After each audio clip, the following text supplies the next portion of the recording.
So, hello everybody, it's Bhante Joe here, and I'm just here in Pickering, Ontario. It's Saturday, I think the 29th of December, and just thought to do a short video for the internet, and thought that maybe could start with a bit of meditation, and maybe followed by a little Awada. Okay, so we can lean forward a bit, and arch our spine slightly, and look about 3 feet in front of us, and close our eyes.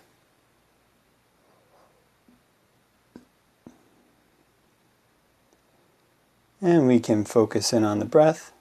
Can know when it's coming in and know when it's going out.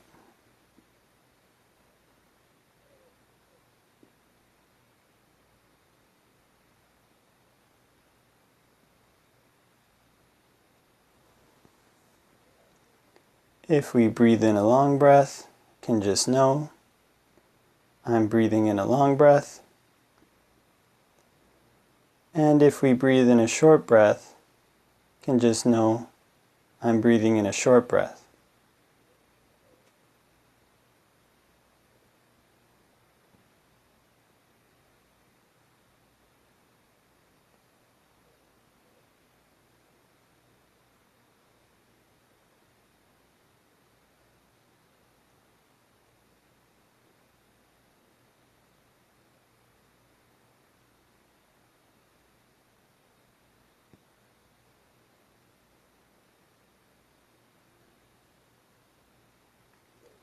And we can pose the question in the mind, what would be a really comfortable way to breathe right now? And then one can just let the body respond on its own.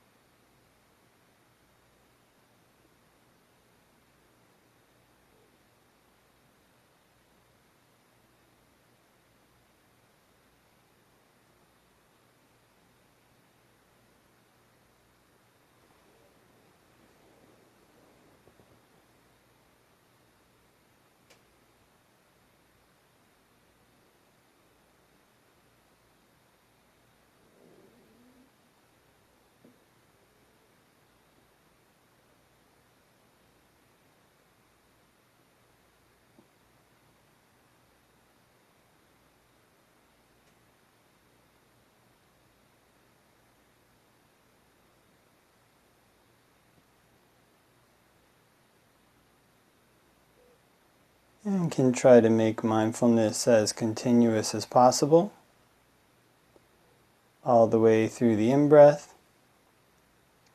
As the in-breath turns to the out-breath, all the way through the out-breath, and as the out-breath turns to the in-breath again.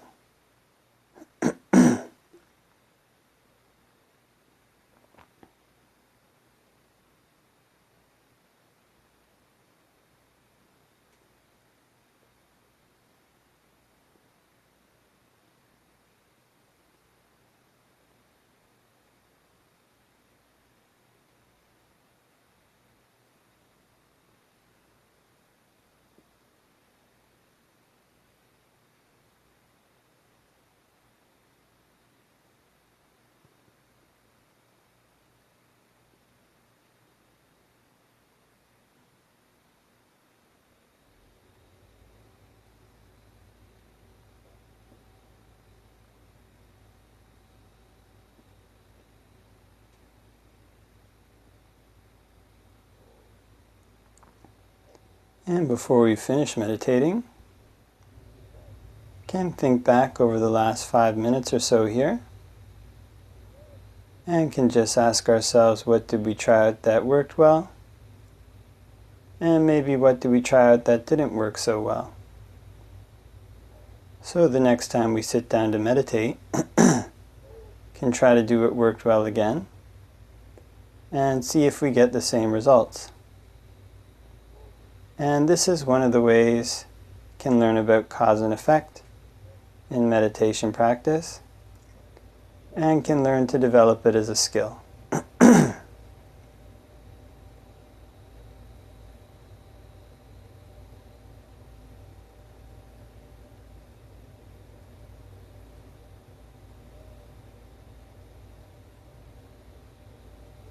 Okay, and can open our eyes and do a short reflection on the Dhamma. Excuse me. Namo tassa bhagavato arahato samma sambuddhassa. Namo tassa bhagavato arahato samma sambuddhassa. Namo tassa bhagavato arahato samma sambuddhassa. Buddhaṃ saranang gacchāmi, Dhammaṃ saranang gacchāmi, Sanghaṃ saranang gacchāmi. Dutiyampi Buddhaṃ saranang gacchāmi, Dutiyampi Dhammaṃ saranang gacchāmi, Dutiyampi Sanghaṃ saranang gacchāmi. Tatiyampi Buddhaṃ saranang gacchāmi, Tatiyampi Dhammaṃ saranang gacchāmi, Tatiyampi Sanghaṃ saranang gacchāmi. So, hope that everybody is doing well, wherever you may be in the world. Today in Canada, it's been, well, at least in Ontario, I was coming back today from Windsor and saw a lot of snow, which was, nice to see, kind of coating everything on the way between, it's near a town called Sarnia. And so, in Windsor, I sent my friend Irfan a text or a message over Messenger and asked him if he had anything he'd like to hear about for the Dhamma discussion today. And he said he didn't have any questions per se, but was interested to hear about the theme of skillful resolutions for New Year's, since New Year's is just around the corner. And there's this tradition in Western countries of making a resolution each New Year to change some habit. And so this is a kind of this aspect of resolution is a kind of very important part of Buddhist practice. It comes under this it's a commentarial. It comes from a commentarial description. They call them paramis, so these kind of perfections that people build. And this one, this parami or perfection or wholesome quality that people build is around resolution is what's called adiṭṭhāna parami. And this is the kind of parami or built-up perfection that allows one to achieve one's goals. And so this is something that comes in real handy when trying to develop wholesome qualities, because all too often what we tend to see is that the things that tempt us to do bad things, they're kind of things that kind of weasel their way in. So I was actually talking to somebody at the end of a retreat or one time, and they asked this question: so how do we, if we want to stop eating chocolate, say, like how do we get ourselves to stop eating chocolate? And I said, basically, you kind of you set it, you put forth effort, and there's a period of endurance, kind of enduring the difficulties that come when you want to eat the chocolate but don't eat the chocolate. And this right here, this ability to endure, is a big part of setting successful resolutions. Of resisting the temptation to do bad things. In other words, the things that we want to set resolutions to stop. They're kind of things that we know are bad already. So it's not an aspect of kind of delusion, like we don't know doing these kind of things is going to lead to unskillful behavior. Actually, we already kind of know that these things are going to lead to unskillful behavior. So it's not an aspect of delusion. It typically comes under greed. Kind of the inability to set resolutions is kind of overshadowed by the power of this greed. Kind of really want something. You want it now, want this kind of pleasant feeling now. Excuse me. And so when we really want a pleasant feeling and don't get this kind of pleasant feeling, then what we tend to have is a lot of suffering. So the ability to successfully set these resolutions and keep resolutions, to build this adiṭṭhāna parami, what comes along with it is this ability to endure. Basically this ability to have this endurance, whatever kind of painful feeling arises, I'll just take it. And so this isn't something that gets taught all that often in meditation classes, because it sounds scary, right? Kind of so show up for a meditation session, it's kind of, just endure. But actually, this kind of endurance isn't something that has to be so scary. It's actually a skill that people can develop that actually reduces the kind of pain we feel, quite a lot. So sometimes I give this example. I think discussing this with the person on the retreat said this when I was young. I got a hold of a knife somehow and I started cutting, like a vegetable, and I cut. This was when I was really young, maybe like 4 or something like that. I think there were adults around somewhere, but I ended up cutting my finger, and I remember I'd never cut my finger before, and I just had all this blood coming out of my finger, and I was just totally horrified, like almost as if I was going to die, just kind of screaming and crying. And I remember it very vividly, just all this blood coming out, and this kind of focusing in on this blood and focusing in on the pain, it just makes it worse. All these there's a kind of feeling compounds itself. You get worried about the pain and you focus in on it, it makes it worse, and you start crying. And anyways, that was then. And of course, as time goes on as an adult, you learn these kind of things are to be endured. You get a cut. Okay, it's not going to end your life. If you cry about it, it's going to make it worse. And so practicing in this way, just kind of not paying much attention to this painful feeling, eventually you get to a point where you're walking in the forest, and you get a cut and you don't even notice it. Kind of get back from your walk and you have this cut, and it's like, oh, how did that get there? Don't even don't even remember kind of cutting yourself, getting this kind of cut or scratch or whatever it is that's bled and now has a scab. And this is the kind of benefit of the quality of endurance. When we think about, there does tend to be this aspect of delusion around these things in a way, in the sense that, when we have this resolution, we don't want to do something, that we know is going to be unskillful. We don't want to eat the chocolate bar. We want to, meditate more. We want to, next time I, see something that makes me feel really greedy, I'm not just going to impulse buy it, Next time, somebody cuts me off in traffic, I know I get really angry with traffic, I'm not going to, flip out. I'm not going to lose my control and do X, When we have these kind of things and we start to resist the temptation, what comes up is a lot of suffering. And the delusion around that is when we resist this temptation, the immediate thing that comes up is like, oh, if I don't get this, this is the way it's always going to be. Kind of this unspoken kind of delusion that this suffering, this intense feeling of suffering and lack that we have will continue being that way.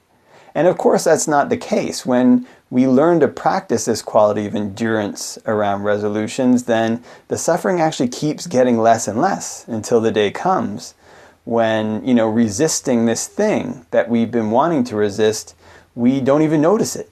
Doesn't even register in our awareness, like this kind of cut that I got when I'm a kid, and now you get a cut and don't even notice it.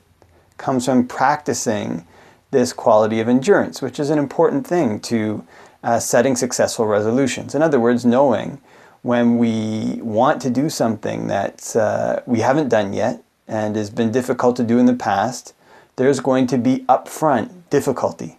The first time we start doing it, it's going to be difficult, or not doing it, it's going to be difficult. Knowing that and developing this capacity, even in the face of this unpleasant feeling, to do what's right. That's a really important skill there that carries over into our meditation practice, carries over into a lot of things. And then there's the question of what actual resolution to set. So most of the time, the resolutions that we set are kind of around things, around greed and all these various things. And these are good to set, but also want to try to balance those out on New Year's. If we set a resolution to, say, lose weight or whatever it is, to try to set resolutions around spiritual things. In other words, the material aspects of life, it's good to balance them with the spiritual aspect. So if we're going to go to the gym more, also, maybe set a resolution, do more meditation. Kind of make meditation, if it's not already regular part of our lives, to make that a regular part of our practice, a regular part of our lifestyle. So that meditation becomes part of our lifestyle. And then there's the actual act of setting goals in and of itself, which, has been, I think, studied in the West, a fair bit. And, there's kind of three, what I remember from my time in university, there's kind of three qualities. I think there's three. So if I come up with more when mentioning this, then then that means there's more that I remember. But one is that a goal should be realistic. In other words, if we we don't set a goal for ourselves like I'm going to lose 50 pounds, in the next month. Kind of, maybe you could do that if people have surgery, but it's not the most realistic goal. So in other words, don't set a goal that's impossible to achieve. The other thing is that a goal should be specific. In other words, the goal should, it should have like a specific element to it, so that so it's not like a vague goal, like I'm going to be a better person, kind of a vague resolution like that, or I'm going to get less angry, I'm going to do more meditation. The goal should be specific. It should be more like, in traffic, the next time somebody cuts me off, when I get angry, usually I swear. Next time, I won't swear. So it should be specific, and it should be measurable. That's the third one. In other words, we can measure this, over time. How many times have I been following this? How many times not? And that's what holds a person accountable to their goal and makes it clear whether or not they've achieved that goal. Makes it clear whether or not they've passed the line. So when these three things come together, then we have a realistic goal, a specific goal, a measurable goal, a goal that's set around developing a wholesome or spiritual quality. Then we can set out to do that. And another kind of important or good element about goal setting is can be a kind of objective goal, like I'm going to lose 50 pounds, but it's better to set a time-based. It can be good to actually set instead time-based goals. So in other words, it's not a goal like I'm going to lose 50 pounds, but it's more a goal that's aimed at developing a lifestyle. In other words, I'm going to go to the gym twice a week for 3 hours a week, or for an hour each time, or whatever, an hour and a half each time. And when we have that goal, then we set a clear limit. Like, I'm not going to leave the gym for this whole hour and a half. And obviously the intention when there is to do the workout, but having this time-based goal sets a limit that helps us create a lifestyle. And that's the important thing about these goals. When they become part of our lifestyle, when they become integrated in our life, that's when they have a real benefit. When they're kind of like a flash in the pan resolution, like I'm going to lose 50 pounds. What often happens to people when they do a resolution like that, I'm going to lose 50 pounds. They lose the 50 pounds if they can gain that resolution if they get it. And then, a few months later, they, regain.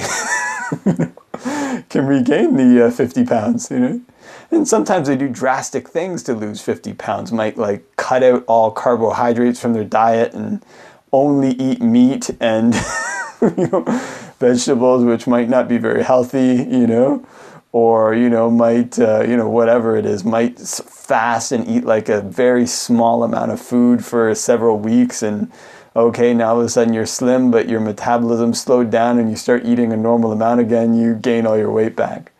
Or, decide that going to do more meditation, and so, all of a sudden start, meditating for, when you haven't meditated at all, meditate for 3 hours every day and cut out, many parts of your life, and then afterwards, the meditation practice kind of falls apart and go right back to usual kind of lifestyle.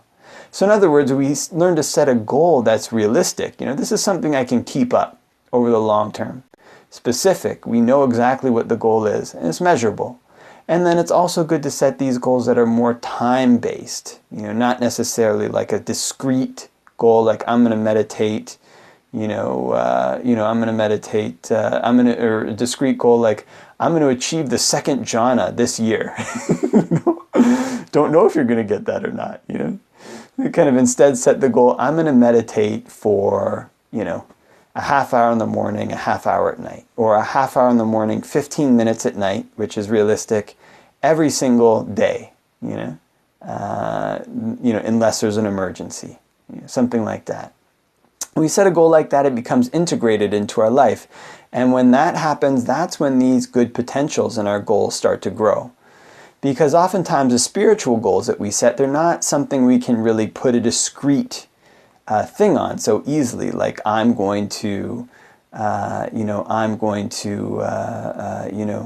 achieve stream entry in the next 4 months. There are examples actually of people who've maybe set goals like that and have achieved them, but in general, our spiritual practice is more like growing a garden. In other words, we keep putting the time in, keep doing it, keep changing our lifestyle, integrating this more and more into our lifestyle, and then things start to grow. And when they grow, they bear fruit. When they bear fruit, that can be quite sudden, but most of it is just this subtle watering, this gradual watering. So those are some thoughts on setting goals for New Year's. It's good to learn to endure. Know that when we set a goal, it's going to require this element of endurance. It's going to require this difficulty. And developing this as a faculty, developing this as a part of our character, that we're people who can take the difficulty. When we have this, then these difficulties that get thrown up around greed, when we want something and we don't do it, they become easier to tolerate. When that happens, we can, we also learn to set goals that are specific. We know what the goal is going to be. We learn to set goals that are realistic, not totally out of the ballpark. We learn to set goals that are measurable. We can measure these, know if we're making progress over time. And we also can learn to set goals, in addition to discrete goals, which can also be useful, also time-based goals, basing the goal that we have around doing something for a specific amount of time. And of course, during that time, we try to get better, but this is a specific amount of time, I'm going to do this. And that helps to change our lifestyle, which is a very good effect in having a goal. Not just a flash in a pan, but this is something that we integrate into the way we live. And this is when it truly brings benefits for our life, when we truly learn to integrate a change, an improvement, an increase in our meditation, and a decrease in our anger, whatever the kind of beneficial spiritual goal is. When that becomes part of our lifestyle, becomes second nature, we can set goals that are above that. And in this way, our goal setting serves as a foundation for our spiritual life to reach to greater heights. And hopefully one day to also find really what the Buddha was talking about, to reach those goals, the noble attainments, the noble goals, after which one's amount of suffering is limited permanently. So those are some thoughts on goal setting on December 29th, 2 more days to New Year's. But, good enough for a couple days, I guess. Okay, so hope that everybody has a great day, happy New Year's, and is successful in setting your spiritual resolutions to bring about good and wholesome qualities, positive change, and growth in the Buddha's dispensation, ultimately ending in the noble attainments in Nibbana. Okay, so all the best till next time.